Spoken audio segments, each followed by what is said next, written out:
What is up, everybody? Calling all angels. We've got some business to take care of today. This thing's going up a little before our big match today. We're in Chicago for our rematch with Chicago Stars.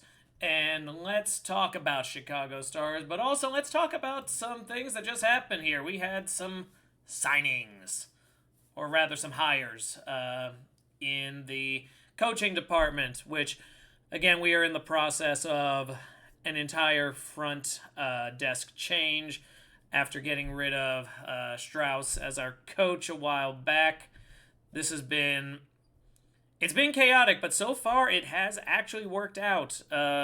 Two shutout victories for Angel City, and at this point the odds are looking good for a very solid month here. Could we get this win to this week?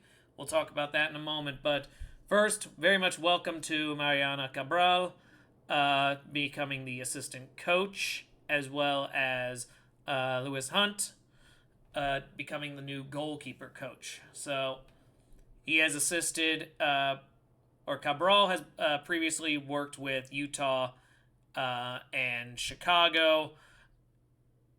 Utah in 2025, Chicago this year. Take from that what you will. I could also very much see that as trying to get into some type of a stable environment. So that's how I'm going to hope for that. She's also worked with Sporting out in Portugal.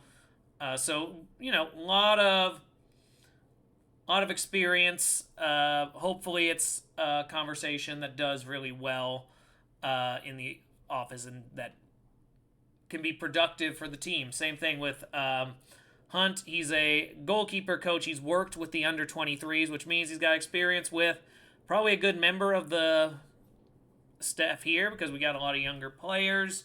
He's worked with SDSU's women's soccer program.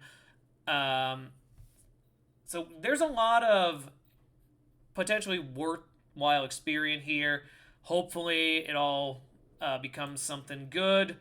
But yeah, it's another transitional process. It's a stressful time, but hopefully more positives come, especially since this month really is the time to build up. Since we had a rivalry game and a bunch of opponents on the lower end of the spectrum here.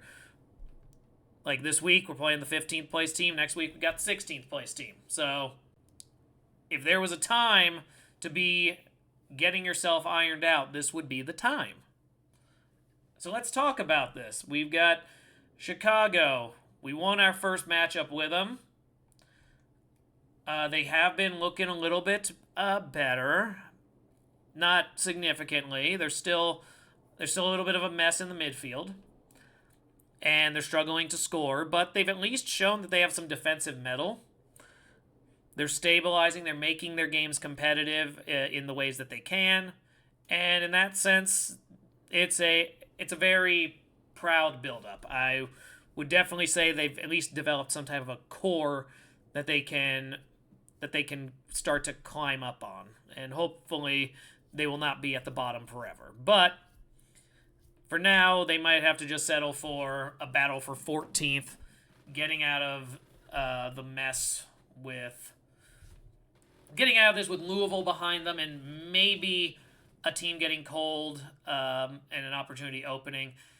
It will be difficult, though. I don't know which of the lower tier teams could get cold enough to really allow them to catch up. Boston's actually looking like they're figuring stuff out, too. Bay, Houston can pull out quality performances. And everyone else seems like they'll at least be stable enough to win some matches. So, yeah, I think 15th is probably where they're going at this point. But it's a nice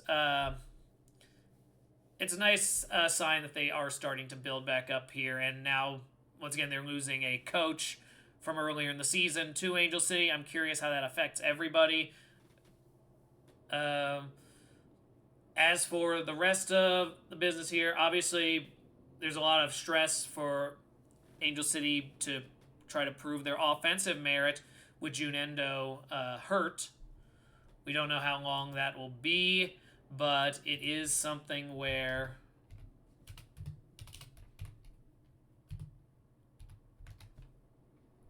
Oh, sorry. It is something where news of her will be something that we're going to be watching very closely. Meanwhile, I'm looking at what we have. We have Mayara, we have Jan's daughter, we have a solid offensive group in play here. I do think goals will be coming. I think this should be a victory. I'm going to say 2-1. I do think Chicago is the one who breaks the streak. We've not given up a goal yet since we came back from break. I think this is the one where it happens. But I could also see a third clean sheet. I mean, I'm not going to say it would be surprising to see us round out the month without giving up a goal, especially with who's up on the docket. But I do think a goal is coming. And I will say it is Chicago who gets one here. And nonetheless, I still have 3 points going in their way. And I'm hoping that means some solid growth as this squad continues to make its climb. But yeah, it's been a nice go around for these first few weeks. It's been nice seeing the team start to restabilize. I was really happy for Endo. I know she, over that break time, was probably able to celebrate her birthday. She got herself healthy enough to do 90 full minutes. And then back on the injured list. We don't know how long. We'll see how long this goes, but I'm certainly hoping it's nothing like that takes it out long term. Just a moment. I wanted to check something here. Yeah, officially, because of the non-contact injury, she is listed as out. But it has not been announced. I don't see what's there. It's just everyone's been talking about how it had been an ACL tear. Not this time, but the previous time. So, yeah, I want to do one last check. But she's still under evaluation. She has not been on... She's not on the season-ending injury list, which is a good sign, because I'm sure they've had her get checked out, and they haven't had to put her on immediately. So, I'm sure press conference, that'll be a question asked. But yeah, that's probably where everyone's head was early on here. I will be living this one. I thought I was going to be able to do a doubleheader. I'm not sure I'll be able to pull that off, but I will tune in for our match. That'll be our one this week. So, enjoy as it comes up, and go Angels.